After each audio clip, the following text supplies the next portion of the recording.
Bien, le bureau de l'APA, ben, au début, on a comme dû définir ça parce qu'on nous le demandait, puis on s'amusait à dire que, dans le fond, le bureau de l'APA, c'est nous deux. Tout simplement parce qu'on ne voulait pas non plus... c'était pas clair vers où on voulait aller avec tout ça.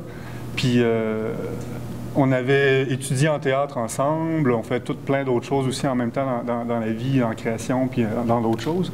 Puis on ne voulait pas circonscrire trop précisément là, le territoire de où on allait travailler en art. Puis c'est un peu avec cette attitude-là qu'on a approché notre première création à l'époque qui s'appelait « Si ma tante avait 2 roues, ce serait une bicyclette ». Puis finalement, c'est un peu comme ça dans lesquels on était un peu en art visuel des fois plus en performance, des fois il y avait un peu de théâtre, mais le théâtre, on l'insérait là-dedans d'une façon un peu inhabituelle, puis c'est un petit peu ça. Puis je pense que avec tous les autres projets, c'est toujours cette idée-là qui est derrière les projets du bureau de l'APA, c'est-à-dire de ne pas savoir en fait, que le paradigme disciplinaire ne soit pas important, qu'on fait ce qu'on a à faire, puis si c'était même non artistique, ça serait correct aussi.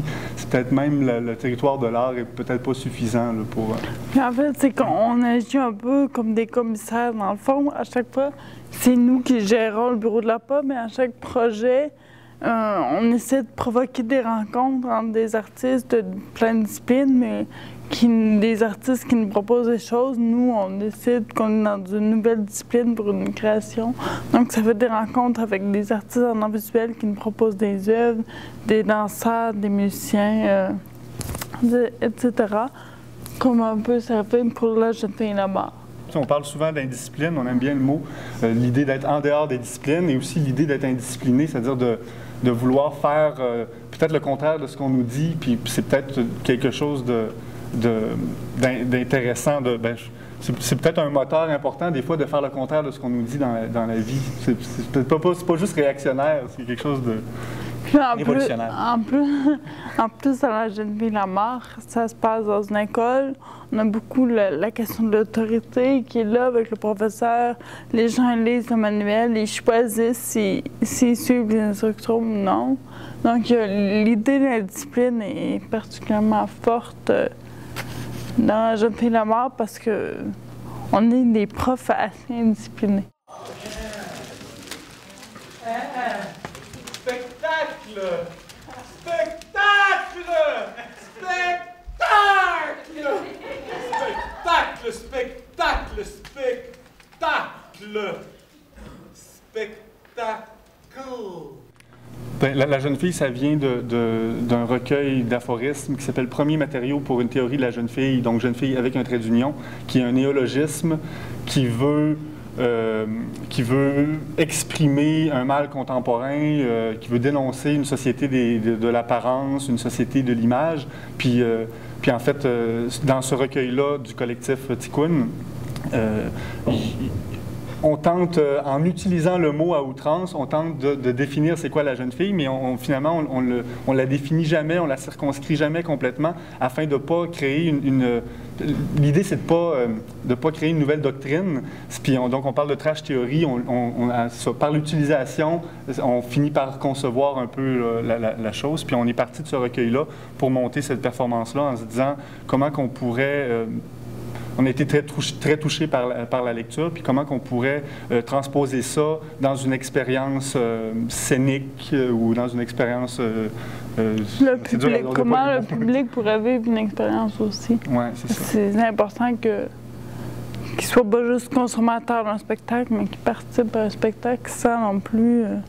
Par exemple, parce qu'en fait, les spectateurs ont un livre entre les mains. Nous, on a fait un manuel scolaire qui ont le choix de suivre ou pas.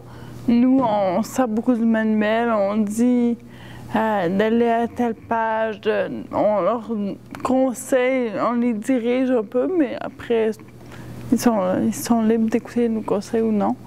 Pour qu'ils saisissent, en fait, c'est quoi la jeune fille, puis comment le monde est en train de se jeune-filliser, puis comment eux-mêmes participent à la jeune-fillisation.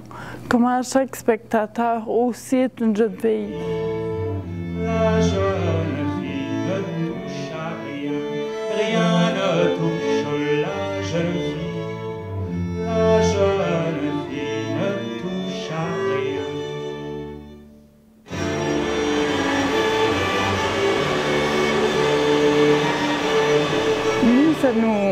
nous oblige à pas faire du théâtre, en fait, puis à faire du non-jeu. C'est la vraie vie, là. On est en avant du monde, puis on parle aux gens pour de vrai. On est nous-mêmes, on ne fait pas semblant qu'il y a un mur, on se parle pas entre nous. On sait bien que les gens nous voient, puis on leur parle directement. Donc, ça nous donne la possibilité de ne pas jouer, puis d'échapper plus facilement à ce à quoi on veut échapper. Comme on dit à matin, la phrase de Marguerite Duras qu'on se rappelle plus, qu'on cherchait. Que c'est ça, que laisser les choses apparaître à l'état, les choses apparaître à l'état d'apparition, laisser les choses à leur au premier état. Aller au stade d'apparition, de ne pas aller plus loin dans arranger les choses. Ah non, c'est bon, c'est déjà là. Puis si on va plus loin, on va briser le stade d'apparition. C'est ça, puis il y a comme quelque chose de magique dans cette apparition.